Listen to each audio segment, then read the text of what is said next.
third story, and this is the one that really gets me every time.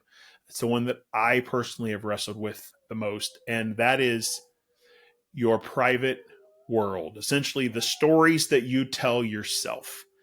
Um, I, I got to be honest that in business, there are moments where I've been uncertain of what to do next. And in the best days, um, my internal dialogue, that personal story I share with myself of what I'm trying to accomplish, what the goals are, it pushes me forward with vision, with new ideas. It's encouraging. It makes it easy to do long days.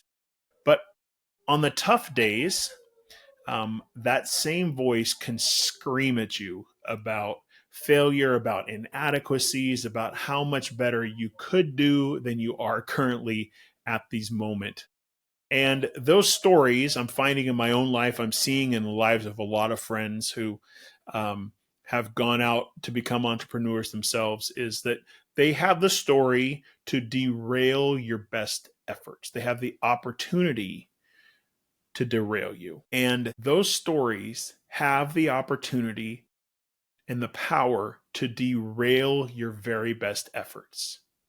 And so what I'm finding is that this internal story, it's one thing to know I'm going to talk about my products. It's another thing, how am I going to figure out how to talk to my audience? It's quite another to figure out, how am I going to talk to myself? And what I'm finding is that it has to be framed in reality, meaning you have got to find someone in your life who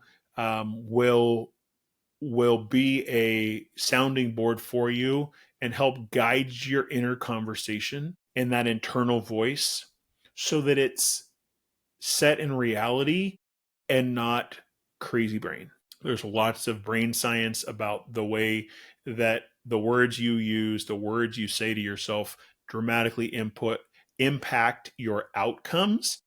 And so we've got to make sure that truth and reality are at the center of the story that we're telling ourselves and really squash the destructive internal stories. And I found that it was so easy to lose sight in the end from the middle.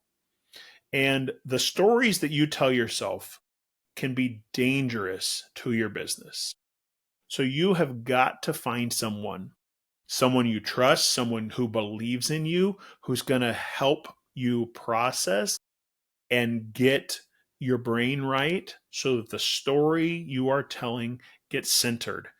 Otherwise, the stories in your head are going to be like a hole in a rowboat.